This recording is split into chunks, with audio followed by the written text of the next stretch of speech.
Okay, now, if you saw in the movie, her brother Jamin is a very bad guy. I would have thought that Jerry would have raised him better than that. But no. Unfortunately, my brother plays the bad guy in a lot of things that I do. Was he the one with the long hair? Or? Yeah. Okay. Yeah. He does look like a bad guy. He actually did. Yeah. he still looks like that. He hasn't changed at all. So yeah, that was back in 2013. So that was pretty crazy. Well, Yeah. It cracks me up because it's so like not Jamin. Yeah. So a lot of the films we showed tonight were actually a lot of my older pieces. The 2 music videos that we showed, they were from the last year. So that gives you kind of an idea of where I'm at now, I guess. I didn't actually know, or maybe I forgot, I don't know, that Edward sought me out because of this one, so that's pretty cool. So Remember to Forget Me was kind of like my first big thing after Mahaffey Mob, which was the one at camp with Brittany and everybody. So I kind of got into filmmaking just by writing stories and then making silly videos with my friends, and then church camp. We did a video camp, and there was 5 other teams, and we got first place out of the 5 teams. And I was just like, okay, confirmation, I'm supposed to do this with my life. So that was in 2011. So yeah, Remember to Forget Me was my first big project, and I partnered up with a girl who was passionate about this subject matter, and I didn't really know much about it, and so I did a bunch of research, and we worked together, and we wrote and did pretty much a lot. You good? Sorry. You're good. We wrote our names differently in the credits because we wanted to still credit ourselves, but like didn't want to see our names constantly. So that was interesting. But yeah. Yeah, anybody have any questions? Tell me about your production in Wigged Out. Oh, Wigged Out. So I've been a part of a few different feature film projects. So Wigged Out, I met a female filmmaker in Indiana, and she did this talk about women in filmmaking, and my dad sent me the link, and I thought it was this really cool thing because I don't get to talk about filmmaking to people a bunch, especially when I was in high school, especially to women in filmmaking. So I was like, wow, this lady is really amazing, and I wish I could actually talk to her. And my dad was like, well, here's her email address, why don't you just try? So I was like, okay, I guess I'll try. And she responded to me, and a few years later she was working on a feature film, and she directed it. She had me come out, and I was basically like a production assistant and behind the scenes cinematographer. Then I was on another feature film that was more locally, and that was called The Lost Within, and that was shown at the Campus Theater in Lewisburg a couple of years ago. But I was the camera beat operator at the time. They really just wanted to rent my film equipment because I had the same camera as them. But I was also like, okay, sure, you can rent it, but I want to come with me, like with my equipment, so I can learn. They're like, all right, free labor, cool. So I went along, and eventually they figured out I was a hard worker, and they enjoyed having me, and then eventually I got to do the rough edit, and yeah, I was more involved in that feature film than I thought I would be. So yeah. What was the rock stuff in your ska music video? Yeah. They were looking at through the microscope, and it seemed to be like a rock It was an thing. owl pellet. An owl? Oh, yeah. It was Oh, owl yeah. pellet, yeah. I remember this. Yeah. I was the only one who touched it. The short little video we saw, so when I first started filmmaking, Tom Woodruff Jr. is this Hollywood special effects person. He does like makeup special effects, and he's done like Aliens and Zookeeper and like makes gorillas and super cool. He's from Williamsport, which is my hometown, and in 2011 he came and did a talk about filmmaking, and he's kind of like what gave me the epiphany of, hey, I really love filmmaking, because the way he talked about it was just like bringing people together, telling a story like with your community and making stories and telling them and all that stuff. And so just hearing him talk confirmed in my brain, like, I want to be a filmmaker. And so then he like read some of my scripts and encouraged me for a long time. So then my grandparents for my high school graduation took me to California to his studio, and he was the one who like filmed me because he was going to take a picture of me, and then he accidentally filmed me. And I was just like geeking out because he's the coolest person in the world. Academy Award winner, you might want to mention. Yeah, there's has that. one of those- He has those things. one of those, yeah. He's pretty cool. So like 2011 was like my year of, yes, I want to be a filmmaker, even if I'm not really that good at it yet. But yeah, I've just been doing that ever since. So the bunny video was my friend had a costume store in Sunbury for a while, so we were just making skits and videos to advertise his costume store, so that was a lot of fun. So was the number that appeared the number to the actual store? It was, yeah. I don't think it exists anymore, but yes, it was. And it played in the campus theater for a while too. Yep. Can you talk about your work on the Mammoth Cave? Absolutely, yeah. documentary? Yeah. So Edward reached out to me, as he said, about Mammoth Cave. Fun fact, I'm scared of caves. That's great. But I love filming, so I was like, all right, let's do this.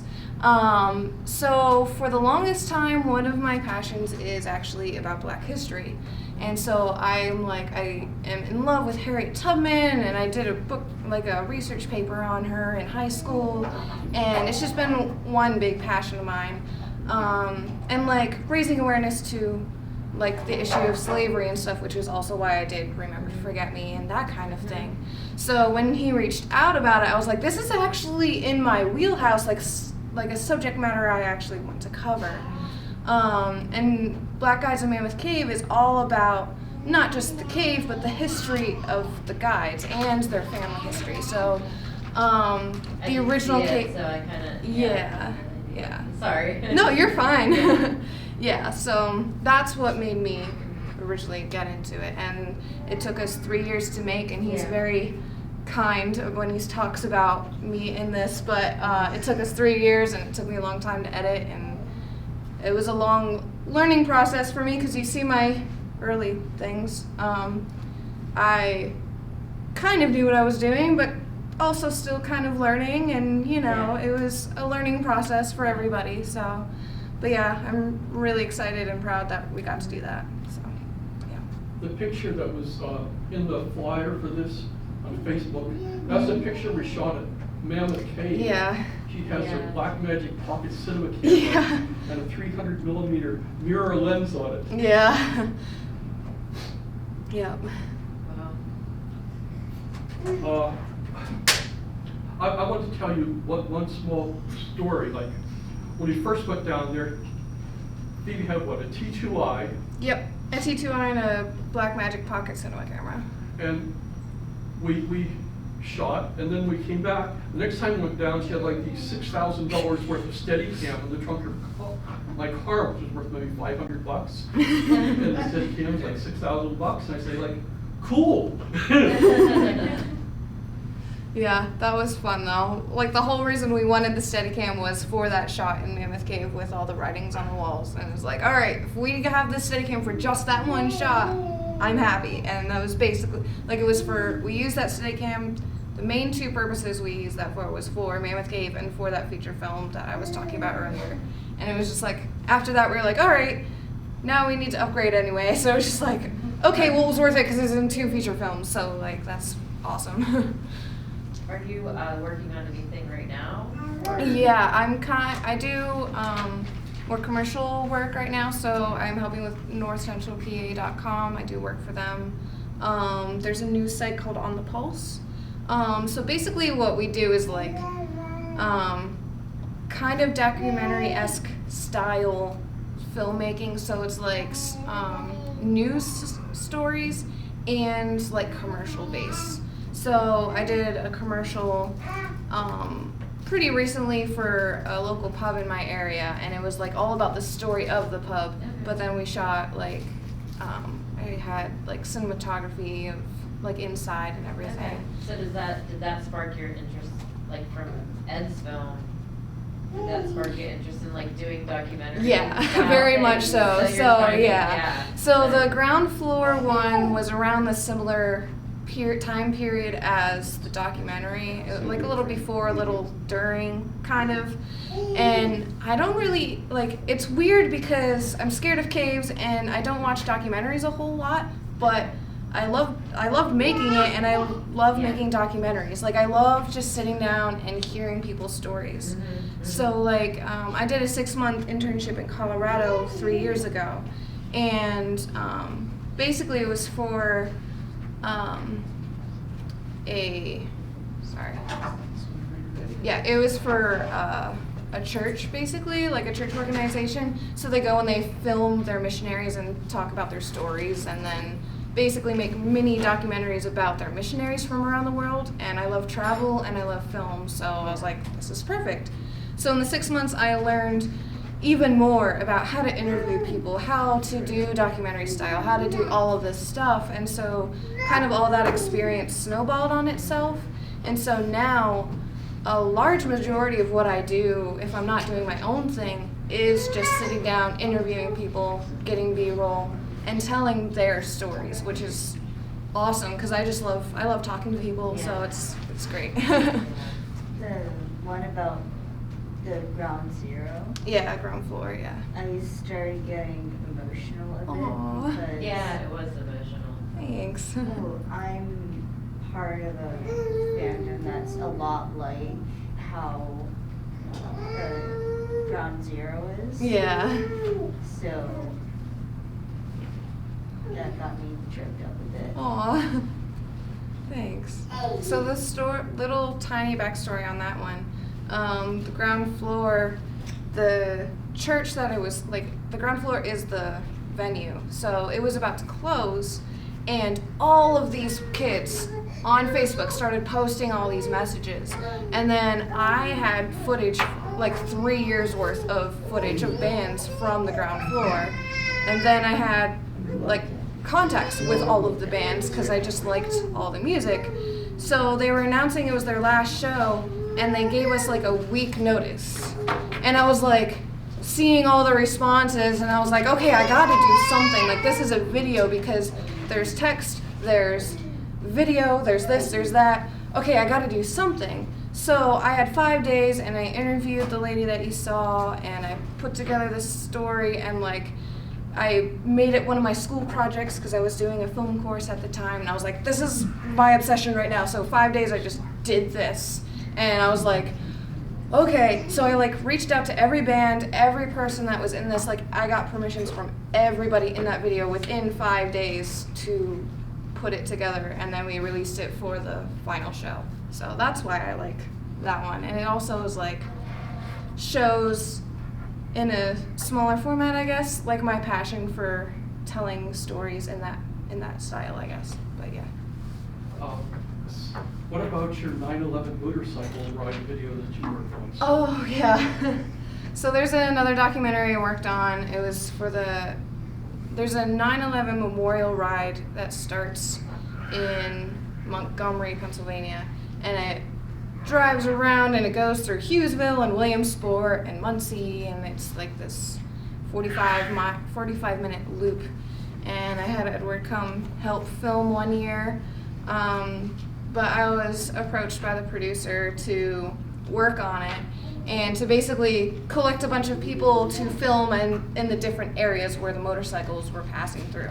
So Ed was in Hughesville, and then I was in Montgomery, and then I had a couple people in other places. So then and then the next year the producers changed hands.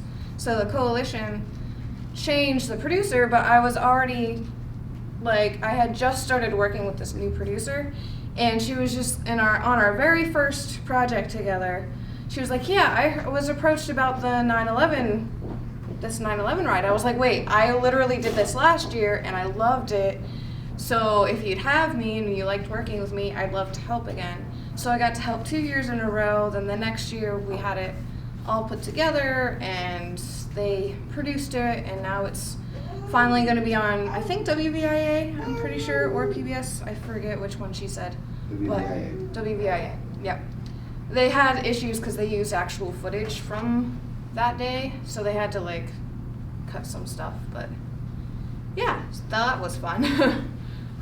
But yeah, did you have a question? Yeah, two. Sure. One, they're both kind of minor, but Sure. I missed, where was the ground floor? Where was that So the ground located? floor was in Williamsport, Pennsylvania. Okay. Yep. And the other one, you seem to, I glanced over, you seem to be still fairly attentive, having gone through all of these things. Oh, here, yeah. And you've seen them 30 more times. Yeah. I'm just curious, what do you probably cringe with things you regret. Yeah. Do you look for things you like? Do you glaze over? A little bit of both. So at first especially with the ground floor one, because I've learned how to interview people better and how to form stories and documentaries better, I was just like, oh no, I could have done this so much better.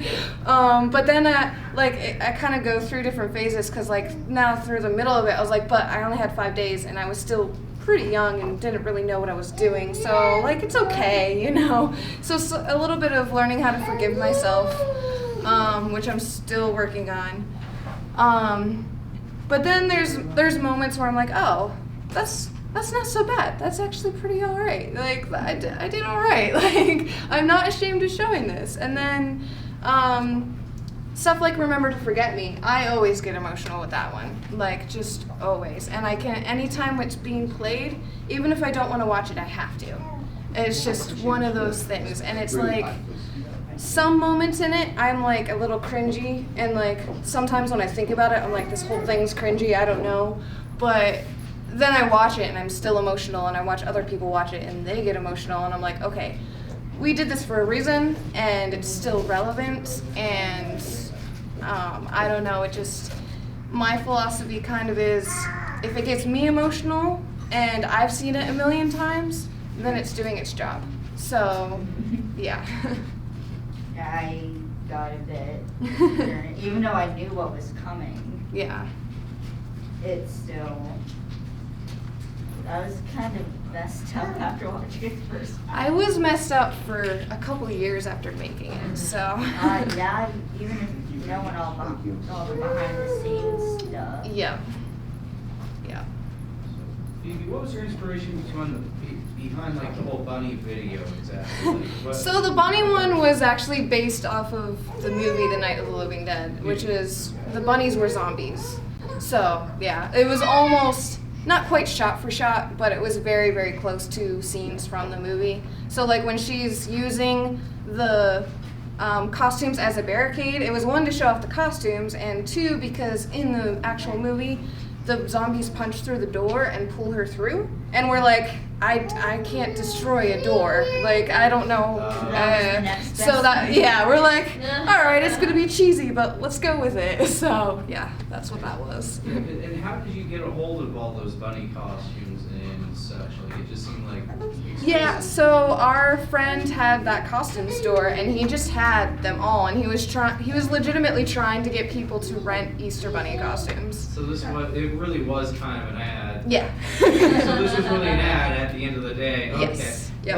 The only flaw there is that I don't get the urge to actually call it because I think it's complete sarcasm. Totally, and that's totally okay. Yeah. It makes sense. At first I didn't even know that number was real, like I thought it was just a Yeah, number. I mean at this point I don't think it exists anymore, so it's okay. Like, but yeah, that's fair. What's your next big project idea?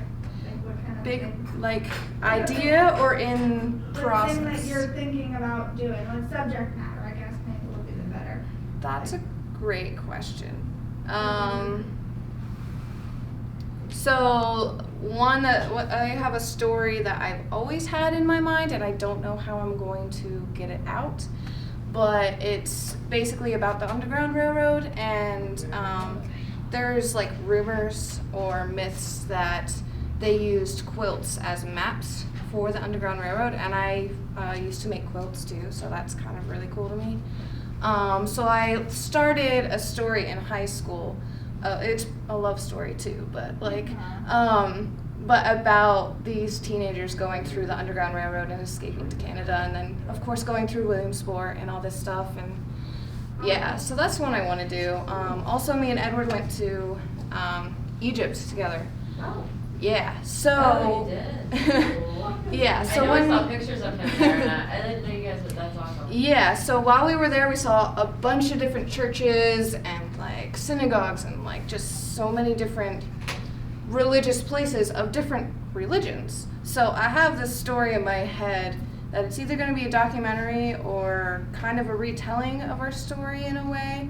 I haven't quite decided, but about the different religions and the different churches and buildings that we saw there. So yeah, those are the bigger ideas.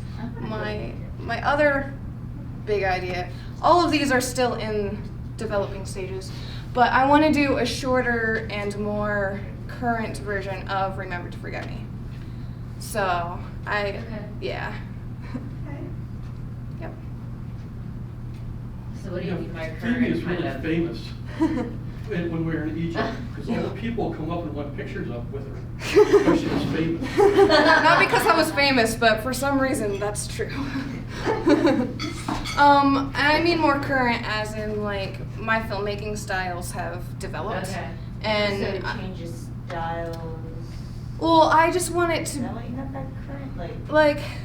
like I have better equipment now and more knowledge. I made that back in high school, so it's like Okay. I still like showing it, but I would love to be able to show something that shows off my current skills Mhm. and current abilities and talent group, I guess, too. So it's taking Yeah, even more yeah. seriously, you know, but also So, shorter and more okay. condensed. Have you entered any film festivals or anything, or are you waiting until you? I was kind of waiting until this stage in my life, and Okay. now, so yeah. Yeah. Awesome. I have filmmaker friends who keep telling me that I need to, but Yeah. I About the would say, 48. remember to forget. Oh, the 48. Oh my gosh. This is why I bring my dad. We did 2 48-hour film festivals. Okay. So both were in Pittsburgh. They were 2 years in a row. So last year we entered and we got best use of prop. So that was pretty fun. That was like my first award. Well, Nice. other than the camp video, but yeah. What was the prop? What was the use of the prop? So the prop was a can of paint. So the way the 48s work is you get a prop, a line of dialogue, a genre, and a character name, and then you've got 48 hours to use all of them in one film. Our genre, we got to choose between either sci-fi or slapstick, so we chose sci-fi with a little silliness. The best one. Right? So our character was President Rudacek, president of something.